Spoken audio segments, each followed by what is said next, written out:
Assalamualaikum warahmatullahi wabarakatuh.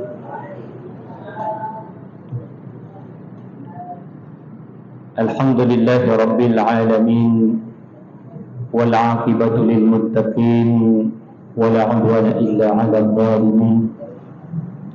Asyhadu an la ilaha illallah wahdahu la syarika lah, wa asyhadu anna Muhammadan 'abduhu wa rasuluh. Allahumma shalli wa sallim ala sayyidina Muhammad al-mab'uts rahmatan lil alamin, basyiran wa nadhira wa da'iyan ila Allah bi'izzatihi wa sirajan munira. Allahumma la 'ilma lana illa ma 'allamtana innaka antal 'alimul hakim. Rabbi zidni ilman amma ba'd. Ibu-ibu yang dimuliakan oleh Allah Subhanahu wa taala, kita bersyukur kepada Allah karena Allah memberikan kepada kita dua nikmat, yaitu nikmat sehat dan nikmat sempat. Sehat, sempat. Jadi dua nikmat ini sering dilupakan dan sering diabaikan oleh kebanyakan manusia. Makanya baginda Rasulullah SAW menyebutkan di dalam hadis, nikmatani maghdubun fihima katsirun minan nas, as-sihah wal farag. Yaitu dua nikmat ini sering dilupakan, sering dilalaikan oleh kebanyakan manusia. Ketika Allah memberikan kesehatan kepada seseorang, maka dia sibuk, entah apa kesibukannya, sehingga tidak dapat melaksanakan perintah yang telah diperintahkan oleh Allah. Baru terasa nikmat sehat ketika sudah berbaring di rumah sakit. Nyan baru oman ada mesehat dan mendih dia kerja masjid. Berkat mesehat hantar pernah kerja cik masjid. Menancit ketika sudah sibuk. Sibuk meeting ke sini, sibuk meeting ke sana, sibuk rapat ke sini, sibuk rapat ke sana, pergi ke luar daerah, pergi ke luar negeri, sibuk. Pokoknya sibuk bertemu dengan menteri, sibuk bertemu dengan rakan bisnis, sibuk. Ketika sudah sibuk seperti itu, teringat sekiranya tidak sibuk kita masih bisa ikut pengajian. Waktu tidak sibuk, tidak ikut juga pengajian. Makanya dua nikmat ini patut kita syukuri. Allah berikan kesehatan kepada kita dan Allah juga berikan kesempatan. Sehat dan sempat patut kita syukuri. Bukan karena kita memiliki fasilitas yang lengkap kenderaan, tidak. Kadang-kadang saya tahu ibu-ibu pergi kemari untuk ikut pengajian jalan kaki, ya, ada sebahagian kan. Ada sebahagian punya mobil bagus, fasilitas mewah, tidak bisa pergi. Jadi bukan karena itu, tapi karena ada taufik dan hidayah dari Allah Subhanahu wa ta'ala. Selanjutnya, selawat yang beriring dengan salam kita sanjung sajikan ke pangkuan alam Nabi besar Muhammad sallallahu alaihi wasallam. Nabi yang kalau di Aceh ini dikenang dan diperingati lebih dari 3 bulan. Maulidul Rasul, memperingati kelahiran dari baginda Rasulullah SAW. Yang paling penting dari peringatan tersebut, bagaimana kita selalu memperbanyak bacaan salawat kepada baginda Rasulullah SAW. Karena dengan banyaknya seremonial, banyaknya peringatan, kalau kita lupa untuk membaca salawat, maka tidak ada maknanya juga. Jadi yang paling penting bagaimana dengan peringatan-peringatan maulid yang begitu lama dan di berbagai macam tempat, kita semakin banyak berselawat kepada baginda Rasulullah sallallahu alaihi wasallam. Ibu-ibu yang dimuliakan oleh Allah Subhanahu wa taala, di kesempatan yang mulia ini kita akan mengkaji, akan memaknai surah Al-Balad, yaitu surah yang ke-90 dari 114 surah. Jadi ini surah yang ke-90 yang terdiri dari 20 ayat, dan surah Al-Balad ini bermakna negeri. Al-Balad artinya Nangrau, negeri. Dari segi pengelompokan surah, ada yang disebut Makkiyah, ada yang disebut Madaniyah. Untuk surah Al-Balad ini termasuk dalam kelompok Makkiyah, yaitu surah yang diturunkan ketika Baginda Rasulullah SAW masih berada di fase Makkah, yaitu sebelum beliau berhijrah ke Madinah.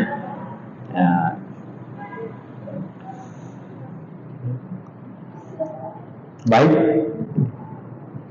kita baca ayat yang pertama dan seterusnya. Ayat yang pertama, la uqsimu bihadzal balad.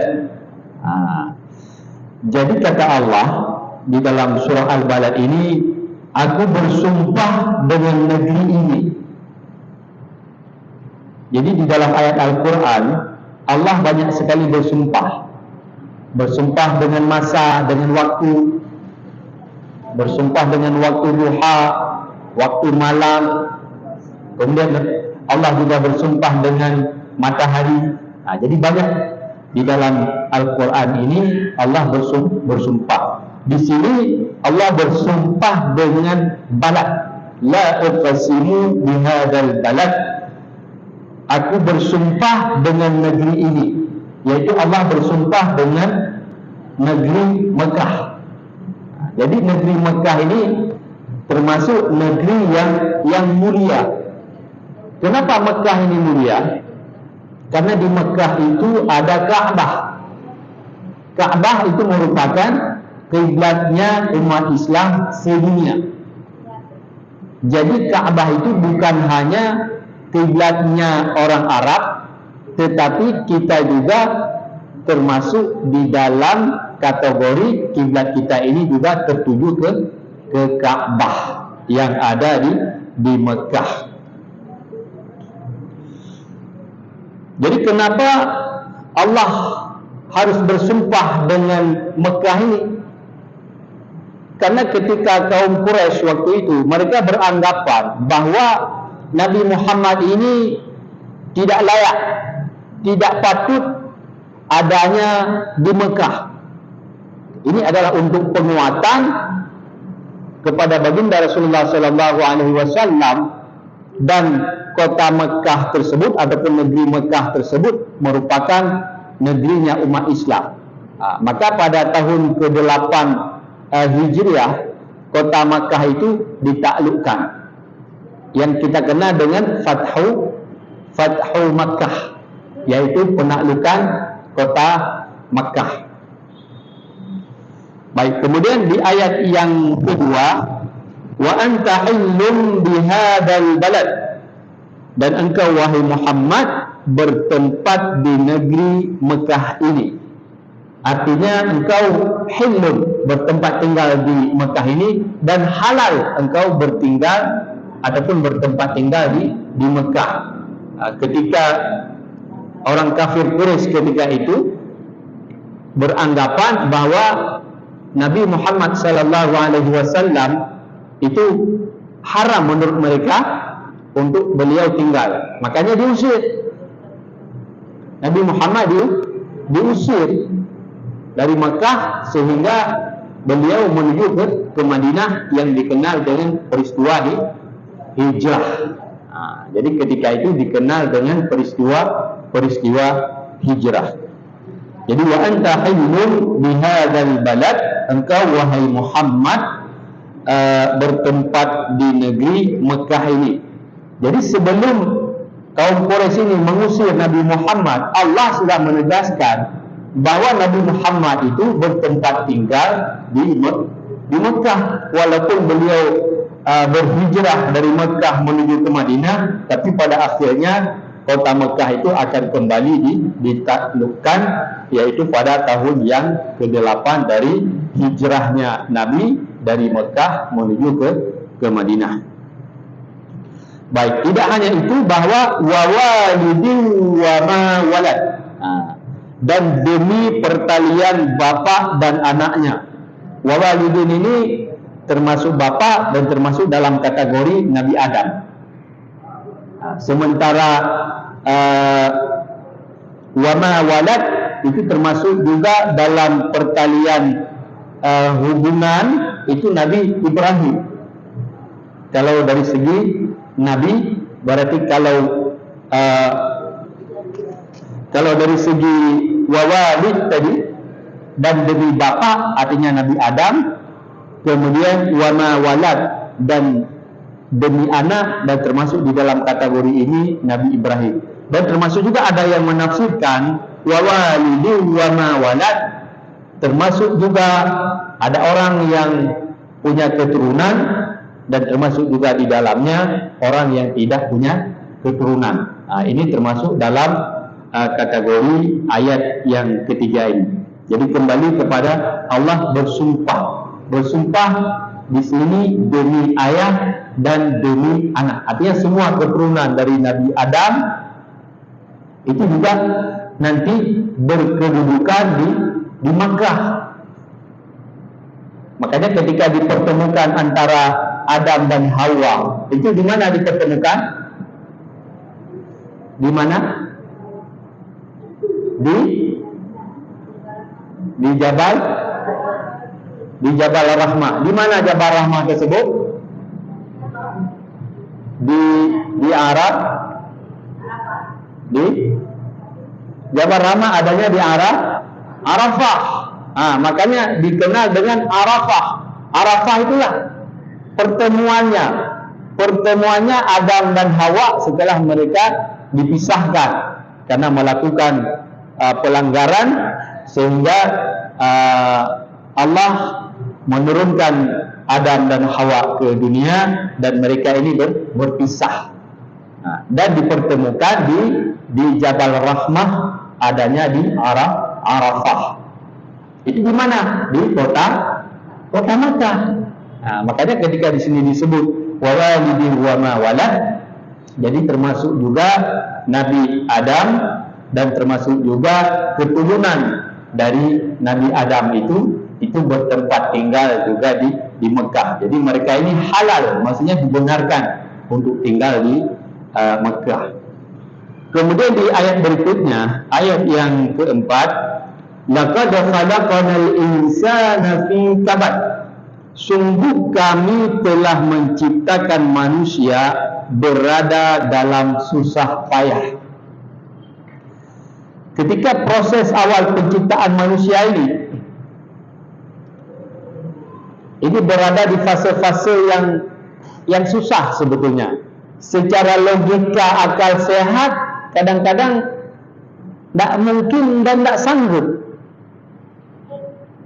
Misalnya ketika kita 9 bulan di dalam rahim, itu proses adanya manusia, adanya kita di dalam rahim, itu mudah atau susah itu?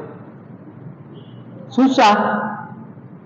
Tetapi karena Allah yang melindungi, karena Allah yang sayang, sehingga itu menjadi mudah. Tapi pada hakikatnya Allah menggambarkan bahwa proses kejadian manusia ini melalui fase-fase yang susah. Melalui fase-fase yang susah. Okey, setelah kita melewati fase yang susah 9 bulan di dalam rahim, kemudian kita keluar ke dunia ini, kira-kira saya kasih duit 100 juta, saya tanya sama ibu-ibu mau tak kembali lagi ke rahim? Setelah keluar ke dunia, misalnya saya kasih duit 100 juta atau 1 miliar dengan tawaran ibu-ibu dikembalikan lagi ke rahim, mau tak? Tak mau. Tidak sanggup kita bayangkan. Tidak sanggup kita bayangkan bagaimana ketika kita berada di rahim itu di kondisi yang susah, di fase yang susah sebetulnya. Kita tidak akan mau lagi kembali ke rahim. Seberapapun banyak duit yang diberikan, ditawarkan ke kita fasilitas ataupun apapun namanya, pasti kita tidak mau kembali lagi ke rahim. Iya. Okey. Kemudian ketika kita berada di dunia ini, sekarang kita menganggap dunia ini ada enak. Di dunia ini serba ada. Kalau kita orang kaya, apalagi kalau VVIP itu semua tinggal kasih tahu langsung tersedia dengan fasilitas lengkap. Ibaratnya kalau orang nginap di hotel mewah, dia hanya tinggal telepon saja, semua fasilitas itu sudah tersedia. Memang kelihatannya enak, kelihatannya mewah. Ada orang dia mau pergi kemana, dia punya jet pribadi, dia bisa pergi. Ada pengawal lagi, makanan semua sudah disediakan, semua apa yang dia inginkan semua sudah ada. Panas, tinggal cemplung ke kolam renang, ada kolam renang.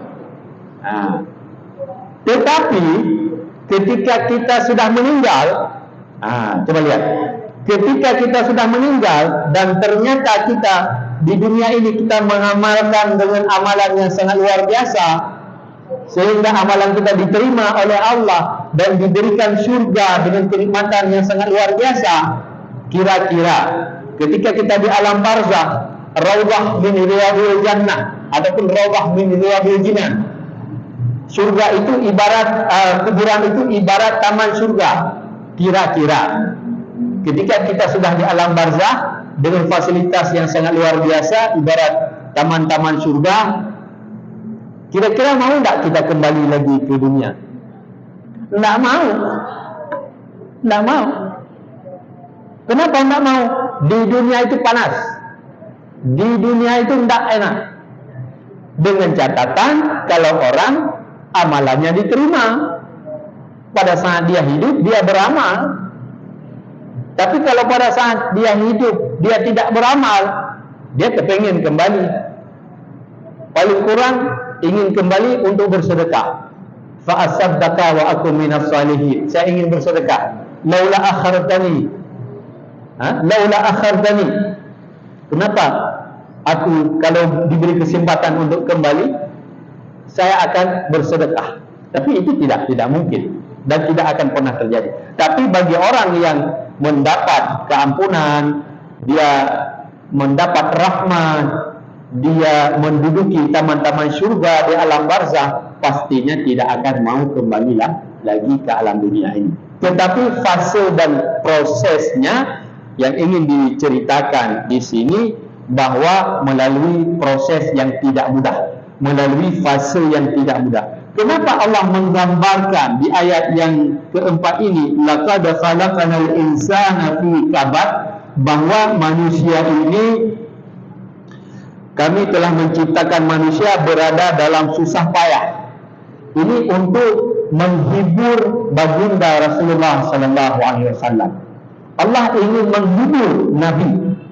Kenapa Allah ingin menghibur Nabi? Karena Nabi ini melalui proses yang tidak mudah ketika berdakwah. Nabi dituduh macam-macam. Apa yang tidak dikatakan kepada Nabi? Gila sudah, penyair sudah, kahin, dukun sudah, semua label-label itu sudah dilabelkan ke Nabi. Tidak hanya itu, bahkan dilempari, bahkan diintimidasi dan diupayakan untuk dibunuh. Jadi semua yang menyakitkan itu mereka lakukan dengan berbagai macam usaha, berbagai macam upaya, yang itu seharusnya menyakitkan Rasul. Tetapi dengan adanya ayat ini, laqad khalaqnal insana fi kabad, bahwa kata Allah, sungguh kami telah menciptakan manusia dalam kondisi yang susah payah. Ternyata memang manusia ini ditakdirkan oleh Allah susah. Namun ketika kita menghadapi problema ataupun persoalan-persoalan, kita jangan terfokus kepada persoalan itu. Jangan terfokus pada yang susah. Kalau susah berarti memang sudah takdirnya susah. Oh, ketika Nabi Muhammad menghadapi persoalan dengan orang kafir, ini adalah sebagai hiburan. Tidak perlu kamu takut, tidak perlu khawatir. Memang begitulah adanya. Jadi ibaratnya untuk tasliyah, untuk Allah menghibur baginda Rasulullah sallallahu alaihi wasallam. Kemudian ada juga penafsiran yang lain yang menggambarkan laqad khalaqnal insana fi kabad, bahwa manusia ini sudah diciptakan dalam bentuk yang paling sempurna, tegak lurus. Kalau di dalam surah At-Tin, fi ahsani taqwim. Jadi manusia ini diciptakan dalam bentuk yang paling yang paling sempurna. Paling sempurna. Jadi manusia ini perfect, sempurna. Jadi kabar, jadi manusia diciptakan dalam kondisi tegak lurus, dalam kondisi yang sempurna. Baik, di ayat berikutnya, ayahsabu an la yaqdira alaihi ahad. Jadi di ayat yang kelima ini, apakah manusia mengira bahwa tidak ada sesuatu pun yang berkuasa atasnya? Jadi manusia ketika setelah diciptakan oleh Allah dalam bentuk yang sangat sempurna dengan melewati proses dan fase yang susah, apakah mereka beranggapan ayahsabu an la yaqdira alaihi ahad, mengira bahwa tidak ada sesuatu pun yang berkuasa atasnya? Kita yakin tak kalau kita ini lemah? Kita ini tidak berkuasa. Yang berkuasa kepada kita ini siapa? Allah. Tapi ada manusia, misalnya kalau di zaman Nabi Musa dulu itu Firaun. Dia menganggap tidak ada orang lain yang mampu menguasai dia, sehingga Firaun dengan segala kesanggupannya, dia mengira bahwa dialah sebagai Tuhan. Itu Firaun. Kira-kira seburuk-buruk dan sejahat-jahat manusia adalah manusia yang mengakui dia sebagai Tuhan. Yang cukup bro, manusia yang mengakui dirinya sebagai Tuhan itu paling jahat. Sejahat-jahat orang lain tidak sampai ke level mengakui dirinya sebagai Tuhan. Tapi Firaun, dia mengakui dirinya sebagai Tuhan. Jadi kalau di dalam ayat ini, ayahsabu an la yaqdira alaihi ahad, akankah manusia mengira bahwa tidak ada yang berkuasa di atasnya? Kira-kira manusia beranggapan tak seperti itu? Manusia beranggapan yang seperti itu. Ada sebagian manusia yang penuh dengan kesombongan. Mereka menganggap mereka lah yang berkuasa. Mereka mampu melakukan segala-galanya. Di sini Allah mengingatkan kita bahwa Allah itulah yang berkuasa di atas kita. Dan nanti ketika hari kiamat, ketika Allah bertanya, limanil mulkul yaum, hari ini siapa yang punya kerajaan? Siapa yang berhak jadi raja? Siapa yang berkuasa? Nanti di hari kiamat semua akan menjawab, lillahil wahidul qahhar, Allah yang maha perkasa. Makanya di dalam surah Al-Fatihah yang sering kita baca, Maliki yaumiddin, raja ataupun penguasa di hari kiamat. Kenapa? Karena kalau di dunia ini ada orang yang mengakui dia sebagai raja, dia sebagai penguasa. Tapi ketika hari kiamat nanti, tidak ada lagi yang mampu mengakui dia sebagai raja atau dia sebagai penguasa kecuali Allah. Ini adalah menjadi pelajaran bagi kita manusia bahwa manusia ini lemah, kita ada di bawah penguasaan Allah, dan Allah apa yang dia kehendaki untuk kita, maka itulah yang terjadi. Dengan kekuasaan Allah, Allah sanggup berkata ataupun berfirman, kun fayakun, jadi maka jadilah. Kemudian yaqulu ahlaktu malan lubada. Jadi di ayat yang ke-6 dia mengatakan, aku telah menghabiskan harta yang banyak. Yaqulu ahlaktu malan lubada. Jadi ada sebagian manusia beranggapan rugi saya masuk Islam ini. Kenapa? Karena ketika saya masuk Islam, banyak sekali saya sudah menghabiskan modal, sudah banyak sekali menghabiskan duit, banyak sekali menghabiskan harta. Saya membela Muhammad misalnya, saya berjuang untuk Nabi Muhammad. Itu ada orang-orang munafik, orang-orang yang pendusta, yang cenderung mengatakan, yaqulu ahlaktu malan lubada, kami sudah banyak menghabiskan harta. Nah, itu mereka katakan, aku telah menghabiskan harta yang banyak. Nah, istilahnya menyesal, ada penyesalan. Nah, jadi bukan seperti orang yang beriman. Orang yang beriman, yang berinfak, yang bersedekah, yang kita membantu anak yatim, yang kita bantu dengan ikhlas. Ya, jadi bukan termasuk orang-orang itu. Tapi ini menggambarkan ketika ada orang-orang munafik ataupun pendusta yang mendustakan agama, mereka menyesal dan mereka itu hanya beralasan saja. Mereka hanya beralasan saja, dan ini diperkuat dengan ayat yang selanjutnya, ayat yang ke-7, ayat sadu allam yarahu ahad. Jadi di ayat yang ke-7, apakah dia mengira bahwa tidak ada sesuatu pun yang melihatnya?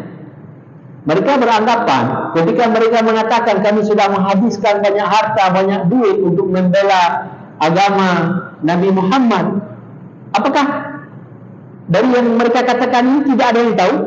Allah tahu. Mereka ini hanya pendusta, mereka ini hanya munafik, mereka ini hanya berbohong. Jadi Allah menggambarkan di sini, ayahsabu an lam yarahu ahad, apakah dia mengira bahwa tidak ada sesuatu pun yang melihatnya? Jadi kalau kita kembangkan ayat ini, Allah mengetahui setiap gerak-gerik langkah kita.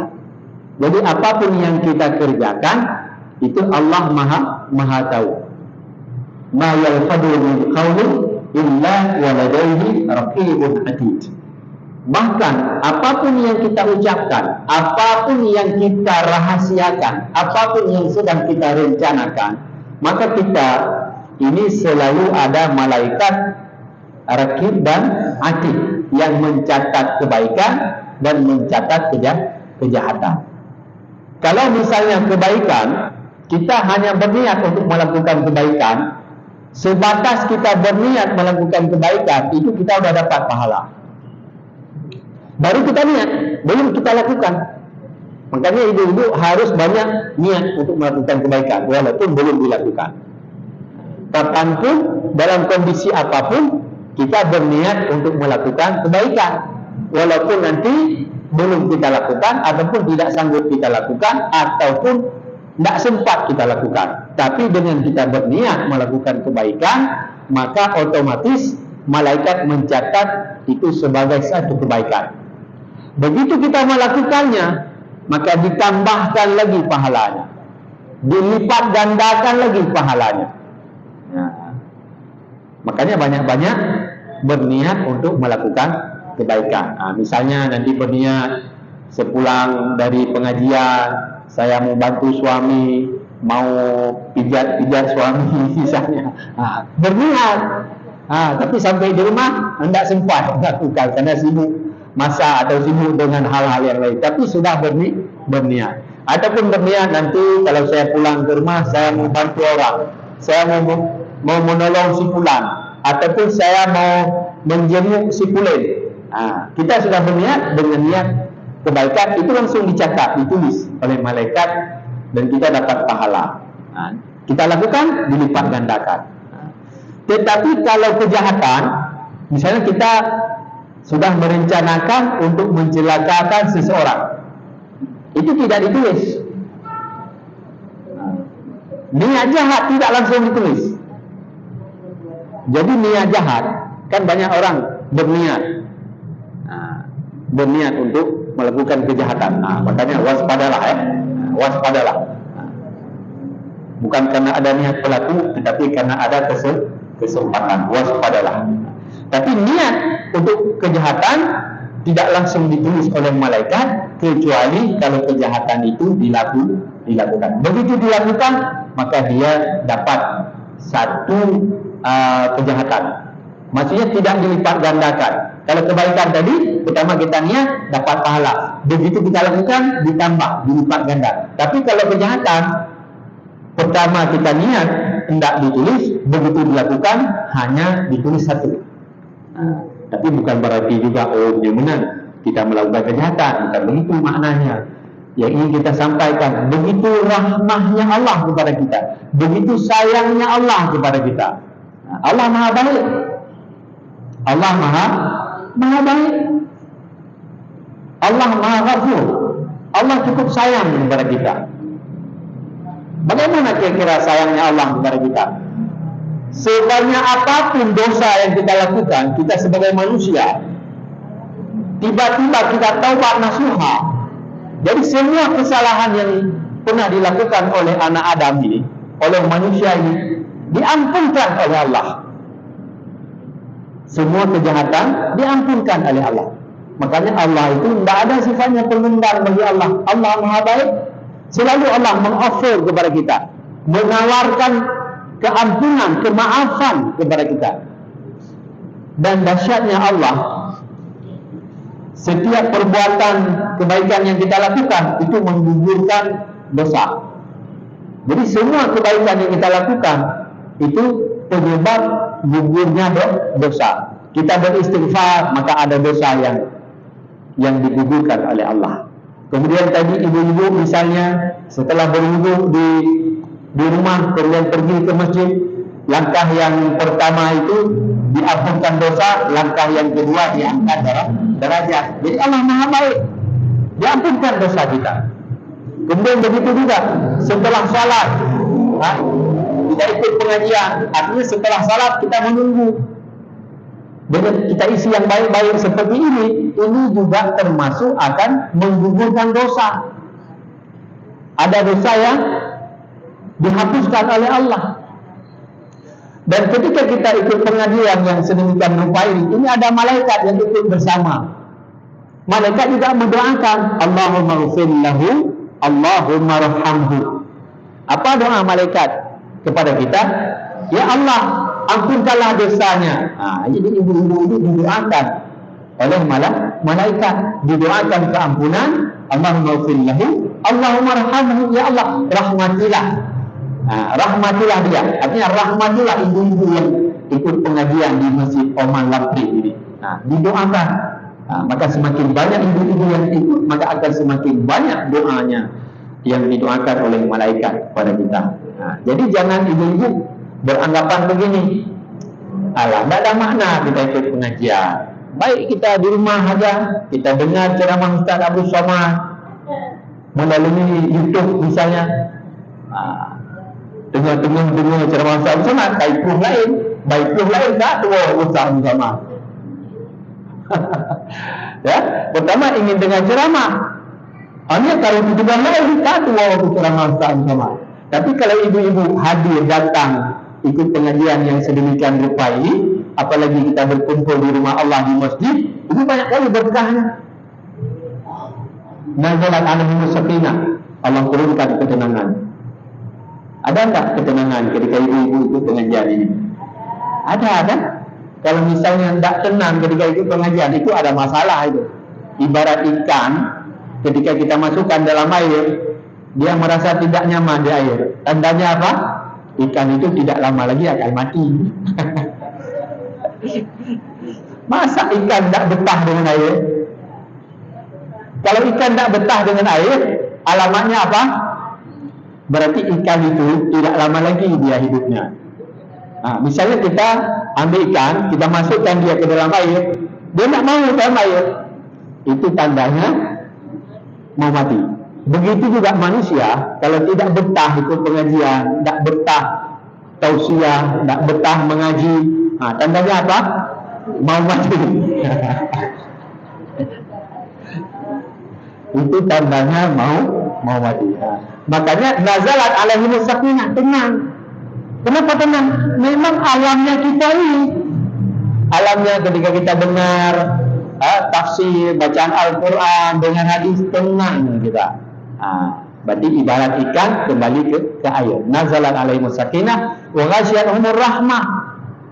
Kemudian ada rahmat. Kalau tadi kan Allahumma ighfir lahu warhamhu. Jadi rahmat itu banyak. Kita diberi ketenangan, itu rahmat. Bisa bertemu dengan kawan-kawan, itu juga satu rahmat. Ada orang dia nggak bisa bertemu dengan kawan. Kalau bertemu dengan kawan, sakit kepala dia. Ada orang bertemu dengan kawan sakit kepala. Itu maknanya apa? Tidak ada rahmat. Menumpuk dengan satu ulai. Berarti karena rahmat. Kita disuruh silaturahmi, memperkuat hubungan silaturahmi. Tapi kalau ketemu kawan karena sakit kepala, berarti itu tidak ada rahmat. Silaturahmi itu membawa rahmat. Illa nadalat alaihimus sakinah wa ghasyiyatuhumur rahmah wa hafathumul malaikah. Ini ada malaikat dikelilingi oleh para malaikat. Walaupun tak nampak tapi malaikat ada. Ustaz, kenapa tidak pernah apa Ustaz? Berpapasan tidak pernah kita waktu jalan mentok. Akhirnya kita bertemu dengan malaikat diciptakan dari cahaya, sama ibarat kita hidup lampu. Ketika kita hidup lampu, walaupun penuh cahaya dalam ruangan ini, kan tidak berpengaruh apa-apa bagi kita kan? Karena malaikat itu diciptakan dari cahaya. Coba misalnya kalau malaikat itu diciptakan dalam bentuk wujud seperti manusia, begitu kita lihat gede sekali, udah tidak berani kita bangun malam pun tidak berani, mau tahajud begitu lihat takut. Padahal malaikat begitu lihat ada di samping siapa nih, mungkin malaikat ikut salat sama kita. Kalau nampak wujud malaikat, tidak berani juga kita. Makanya rahmatnya Allah ini, Allah yang maha baik, Allah yang penuh dengan hikmah ini, menciptakan malaikat dari cahaya. Tujuannya kenapa? Ya seperti itu tadi. Ada malaikat di samping kita, tetapi kita tidak terganggu dengan hadirnya malaikat. Makanya kalau orang laki-laki, kadang-kadang kalau misalnya begitu dia pergi ke masjid, udah selesai salat, tidak ada kawan lagi yang bisa menemani dia untuk dia salat secara berjamaah, ya udah dia niat sebagai imam terus. Dia niat sebagai imam, nanti ada malaikat yang ikut. Nanti malaikat ikut jadi makmum. Hebat kan? Hebat. Kita bisa jadi imam, malaikat jadi makmum kita. Berarti ayat sabu'an lam yarahu ahad. Jadi apakah mereka mengira bahwa mereka itu tidak dilihat oleh seseorang, sehingga mereka dengan semena-menanya dengan mudah mengatakan apa yang dia sukai? Kita ini dipantau, kita ini dilihat oleh Allah. Dan termasuk juga nanti di hari kiamat, apakah manusia akan berkata dengan mulutnya sesuka hatinya? Tidak. Ketika itu mulut tidak lagi berbicara. Yang berbicara adalah kaki, yang berbicara adalah tangan. Ditutup mulut kita. Kalau di dunia ini kan ada manusia ini kan, banyak kali ngomong dia. Ada enggak? Suka kali ngomong dia. Ada orang kan? Nanti kita bilang sama orang-orang yang suka kali ngomong kayak gitu kan, tidak henti-henti ngomongnya. Nanti kalau hari kiamat kamu tidak bisa ngomong seperti itu. Mulut kamu ditutup nanti. Mulut ditutup. Yang berbicara tangan, yang berbicara, yang bersaksi kaki. Walaupun hari ini kaki tidak bisa berbicara, kaki punya mata tapi tidak bisa berbicara. Kaki ada mata kan, tapi dia tidak bisa melihat ya, mata kaki tidak bisa melihat. Tapi nanti dari kiamat, kaki punya mata, punya mulut ini. Baik, kita lanjutkan. Alam naj'al lahu 'ainain, kata Allah. Bukankah kami telah menjadikan baginya itu ainain? Ainain itu dua mata. Ainain satu mata. Ainain dua mata. Nur aini cahaya mataku. Kalau misalnya dulu waktu belajar bahasa Arab, ainun mata. Jadi hari ini sudah dapat satu poket bahasa Arab. Apa mata bahasa Arab? Ainun. Oh, ibu ini pandai bahasa Arab ya. Kemudian ditanya lagi, ibu itu siapa namanya? Nama saya Nur Aini. Oh, Nur cahaya, Aini mataku. Berarti Nur Aini cahaya mataku. Jadi kan ada orang tua dia kasih anak yang perempuan itu Nur Aini supaya betul-betul jadi cahaya mata yang menunjukkan. Ada yang namanya Nur Aini? Masya Allah. Berarti ada contoh Nur Aini. Ada ibu Nur Aini, cahaya mataku.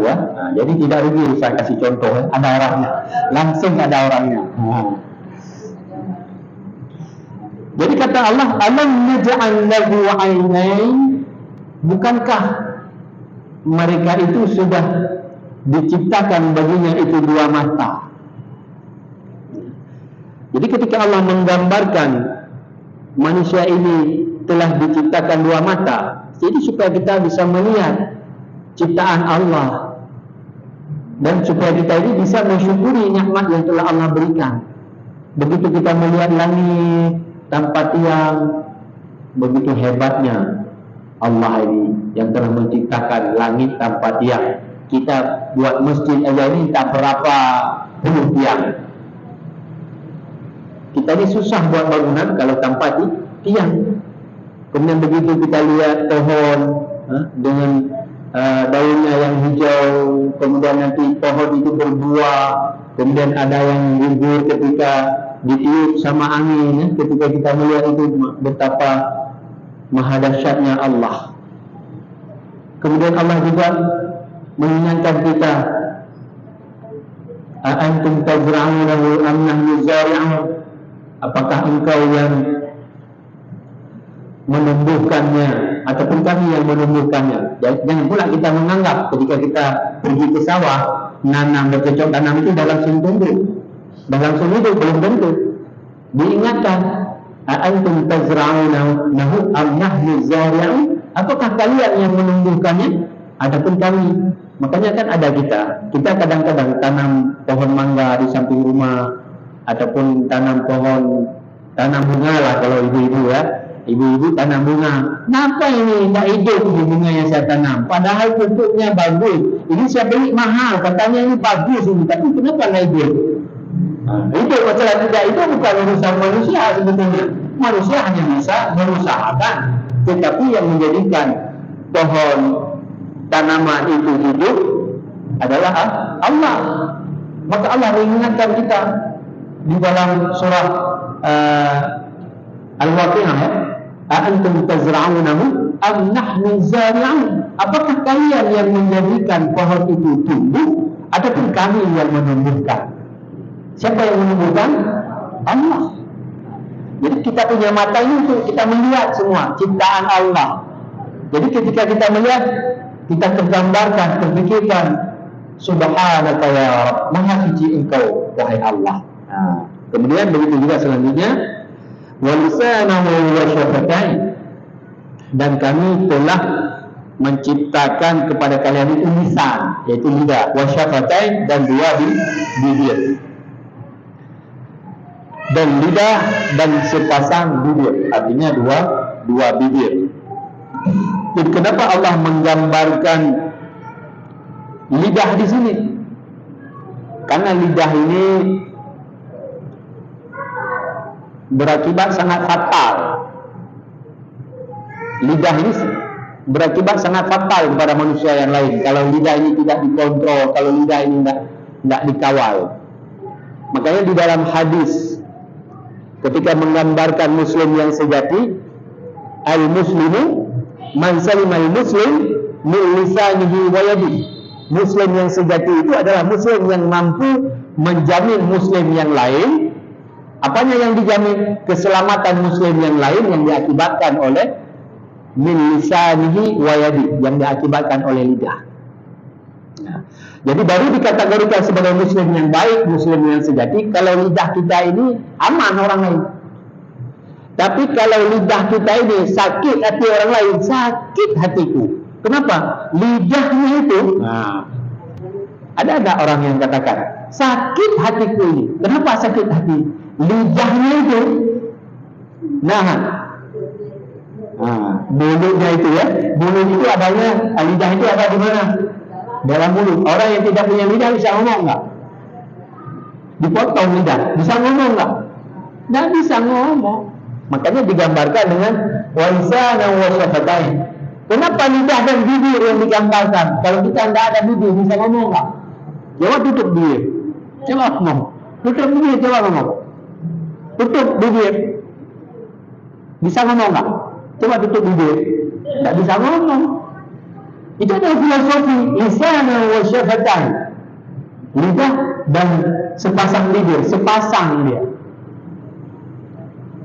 Makanya kalau bibir ini bermasalah, ngomongnya seseorang itu nggak jelas lagi. Orang kalau bibirnya bermasalah, ngomongnya itu tidak jelas.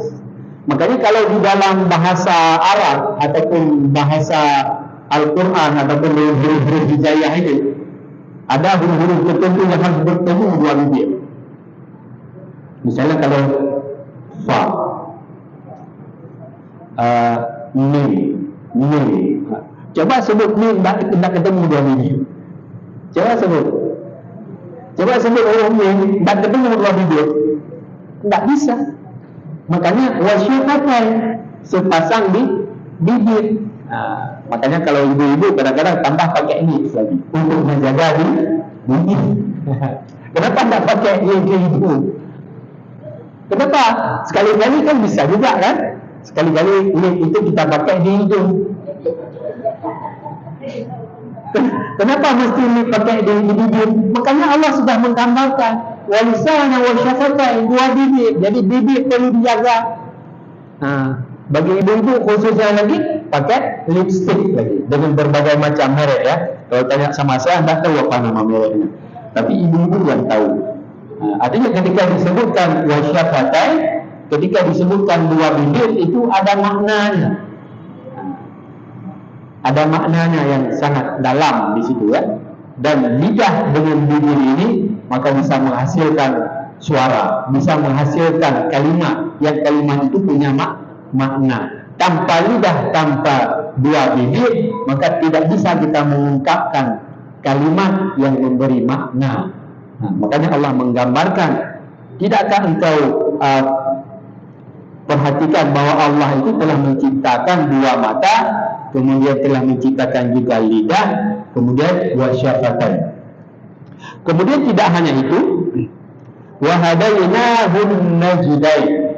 Jadi wahadainahun najdain, ayat yang ke-10 ini, dan kami telah menunjukkan kepadanya dua jalan, yaitu dua jalan, jalan kebajikan dan jalan kejahatan. Jadi manusia ketika diciptakan oleh Allah, Allah itu telah memberitahukan manusia wahadainahun najdain. Ini ada dua jalan. You mau pilih mana terserah. You pilih jalan kanan, ashabul yamin, syurga. Kalau pilih kiri, ashabul shimal, an-nar, neraka. Manusia ini boleh memilih, dan manusia ini bebas memilih. Tapi Allah sudah memberitahukan, kalau kamu pilih ini, maka akan berakhir ke syurga. Tapi kalau kamu pilih ini, maka akan berakhir ke neraka. Mana lebih banyak manusia pilih ashabul yamin atau ashabul shimal? Pilih kanan atau pilih kiri? Kita pilih kanan ya. Tapi banyak orang pilih kiri dalam praktek kehidupan sehari-hari. Dalam praktek kehidupan, manusia cenderung memilih kiri. Lebih cenderung suka belok kiri ketimbang belok kanan. Walaupun ada ibu-ibu kasih lampu sen ke kiri, tapi belok ke kanan. Itu biasalah ibu-ibu ya. Misalnya lampu sen kiri, tapi beloknya ke kanan. Itu mungkin sama ketika disuruh pilih, kamu pilih mana? Ya pastilah saya pilih kanan, surga. Tapi dalam prakteknya belok kiri. Ya. Baik, kemudian yang ke-11, falaqatahamal aqabah, tetapi dia tidak menempuh jalan yang mendaki dan sukar. Kemudian wa ma adraka mal aqabah, di ayat yang ke-12, yaitu dan tahukah kamu apakah jalan yang mendaki dan sukar itu? Jadi nanti di hari kiamat itu ada jalan yang mendaki dan sukar. Kalau di dalam kitab tafsir itu digambarkan jalan yang mendaki dan sukar itu jalan yang ada di bawahnya itu neraka. Jalan yang mendaki lagi sukar itu di bawahnya ada neraka. Jadi wama adraka mal aqabah, tahukah kalian itu apa al-aqabah? Jadi al-aqabah itu ada yang menafsirkan neraka jahanam. Jadi Ibnu Umar menyebutkan al-aqabah itu jalan yang mendaki yang sangat sulit, yang sangat sukar, yang di bawahnya ada neraka. Dan ada juga yang menafsirkan al-aqabah itu adalah neraka jahanam itu sendiri. Jadi bagaimana kira-kira supaya kita ini bisa dibebaskan, bisa mudah ketika kita melewati jalan yang sukar dan mendaki itu, al-aqabah? Maka dijelaskan di ayat yang selanjutnya, fakku raqabah. Fakku raqabah yaitu memerdekakan budak. Supaya kita mudah menempuh jalan yang mendaki dan sukar, yang di bawahnya ada neraka, maka merdekakan budak. Cuman masalahnya sekarang tidak ada lagi budak. Kalau di dalam ayat Al-Quran, kalau orang melakukan pelanggaran di siang hari di bulan Ramadan, suami istri yang tidak tahan kepepet melakukan hubungan suami istri, itu kepepet namanya. Pertama apa yang dia harus lakukan? Memerdekakan budak. Fakku raqabatin, ya. Au tahriru raqabah, misalnya digambarkan. Mereka harus memerdekakan budak. Artinya supaya tidak dihukum dan sebagai hukuman ketika suami istri melakukan hubungan di siang hari, maka memerdekakan budak. Kalau tidak sanggup puasa 2 bulan berturut-turut. Yang ingin digambarkan di sini apa? Budak itu diakui oleh Allah dan dia punya kedudukan. Kalau tidak, untuk apa harus memerdekakan budak? Iyalah dia budak dengan urusannya, tapi Allah memberi kedudukan bagi budak supaya dia bisa dibebaskan.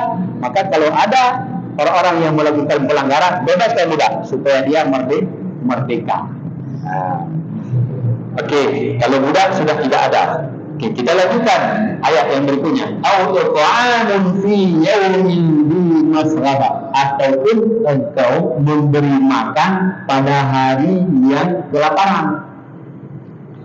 Memberi makan pada hari kelaparan, atau kalau disebut di sini memberi makan pada hari terjadi kelaparan. Coba lihat, kalau ada orang yang sedang lapar, kasih makan. Supaya kenapa? Supaya kita nanti tidak susah untuk melewati jalan yang sukar dan mendaki, yang di bawahnya ada neraka. Supaya mudah bagaimana?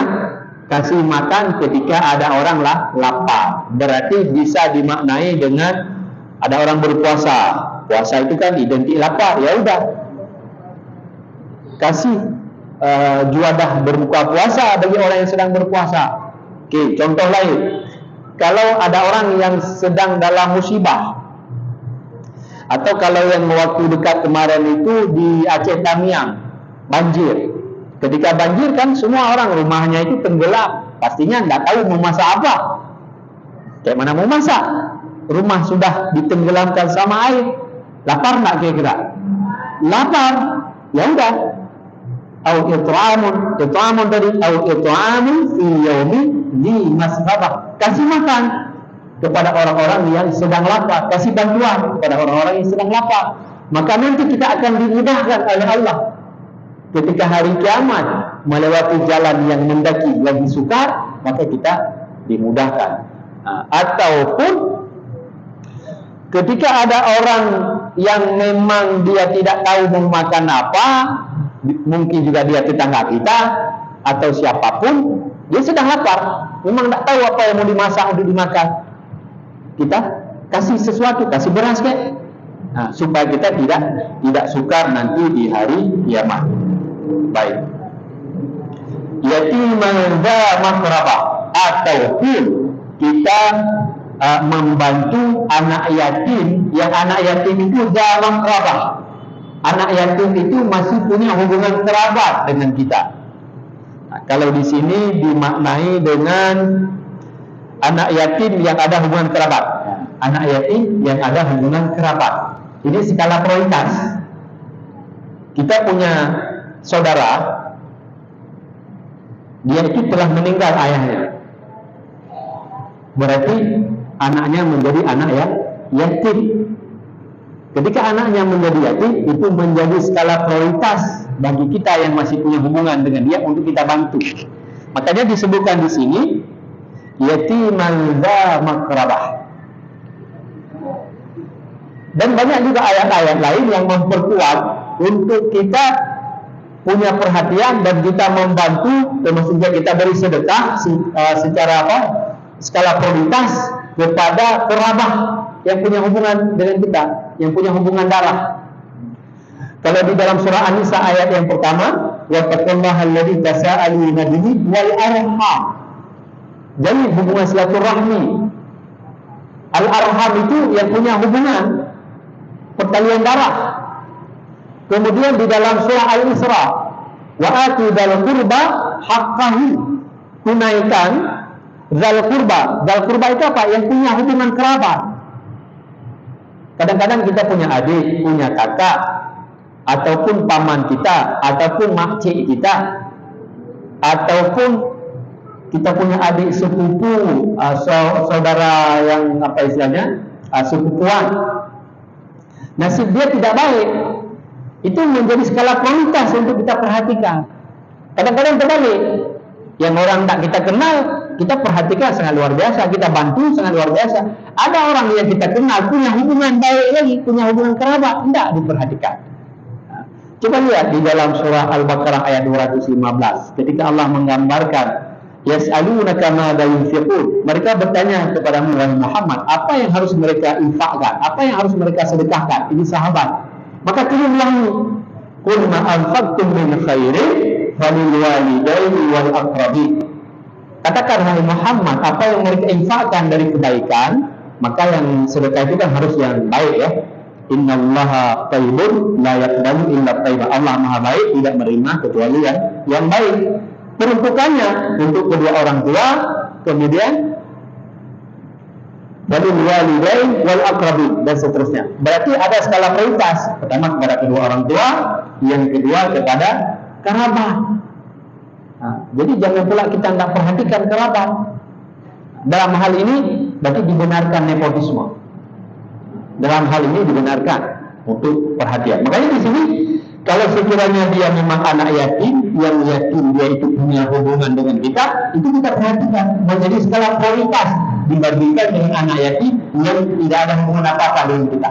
Walaupun secara umum anak yatim juga harus kita santuni, harus kita perhatikan. Tapi kalau dihadapkan oleh dua, kita secara pribadi kita, ini anak yatim yang punya hubungan kerabat atau anak yatim yang lain? Anak yatim yang punya hubungan kerabat didahulukan. Makanya di sini digambarkan, disebutkan yatiman dza maqrabah. Jadi yatiman dza maqrabah kepada anak yatim yang ada hubungan kerabat. Ini kalau berbicara secara pribadi, secara individu. Lain kalau kita sedang mengumpulkan santunan untuk anak yatim yang sifatnya umum dan menyeluruh. Ini kalau misalnya kita berbicara secara individu kita, secara pribadi kita, mana yang harus kita perhatikan? Berarti anak yatim yang ada hubungan dengan kita. Dan itu lagi tepatkah semut di seberang nampak, gajah di pelupuk mata tidak kelihatan. Okey. au miskinan za matrabah, ataupun orang miskin yang sangat fakir. Au miskinan za matrabah, artinya orang miskin yang sangat fakir. Kalau digambarkan di dalam ayat ini, miskinan za matrabah, orang miskin yang sudah terpapar di jalan, sangat fakir dia, sangat miskin, murung kehana, duafa, tidak ada rumah untuk dia tempat berteduh. Ketika hujan basah dia, tidak ada tempat berlindung. Kadang-kadang tidur di bawah kolong jembatan. Misalnya kalau di provinsi Jawa itu masih banyak ya. Kalau di kita miskin-miskinnya orang Aceh, tidak nyampe, tidak sampai tidur di bawah kolong jembatan. Ada rumah walaupun tidak bagus, walaupun rumah tidak layak huni, tapi ada. Kemudian thumma kana minal ladzina amanu wa tawasaw bis-sabri wa tawasaw bil marhamah.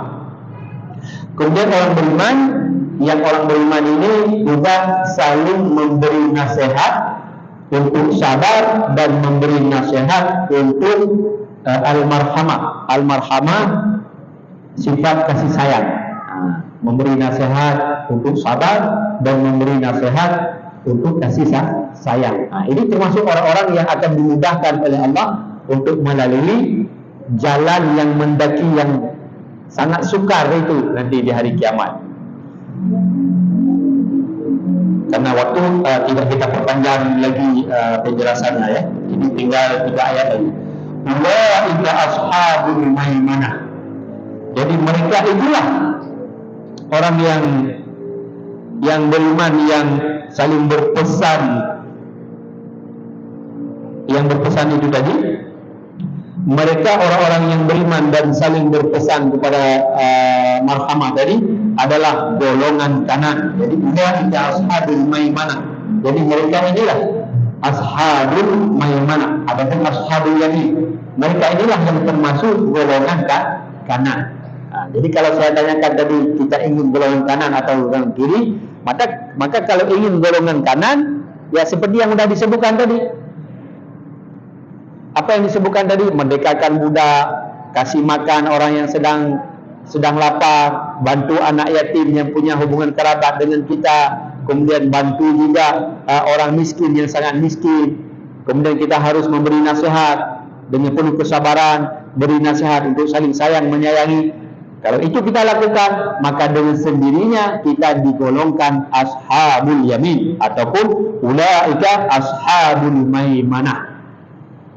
Sementara ayat berikutnya, walladzina kafaru biayatina hum ashabul masy'amah. Sementara orang-orang yang kafir dengan ayat-ayat kami, kata Allah, mereka itu adalah ashabul masy'amah. Jadi golongan kiri. Golongan kiri itu tempatnya di mana? Alaihim narum muqsadah. Mereka berada dalam neraka yang ditutup rapat. Udahlah neraka itu panas, ditutup lagi. Kalau misalnya terbuka, mungkin ada angin. Misalnya kita di ruangan yang kecil, tidak bisa masuk angin, kita taruh sedikit api aja, itu panasnya sudah sangat luar biasa. Belum lagi ini neraka, di neraka yang tertutup. Maka ibu-ibu yang dimuliakan oleh Allah Subhanahu wa taala, semoga kita termasuk dalam golongan kanan, ashabul maimanah. Dan kita berlindung kepada Allah supaya kita tidak dimasukkan ke dalam ashabul masy'amah. Apa yang harus dilakukan? Apa yang telah kita sebutkan tadi. Kalau merdekakan budak sudah tidak ada lagi di masa kita, maka kita kasih makan orang yang sedang lapar. Kemudian apalagi bantu anak yatim yang punya hubungan kerabat. Kemudian apalagi bantu orang miskin yang sangat miskin, dan tawasau bis sabri, memberi nasihat dengan penuh kesabaran dan memberi nasihat untuk saling kasih sayang. Maka insya Allah termasuk dalam ashabul maimanah, ataupun yang sering kita kenal dengan ashabul yamin. Demikian, semoga bermanfaat. Lebih dan kurang saya mohon maaf.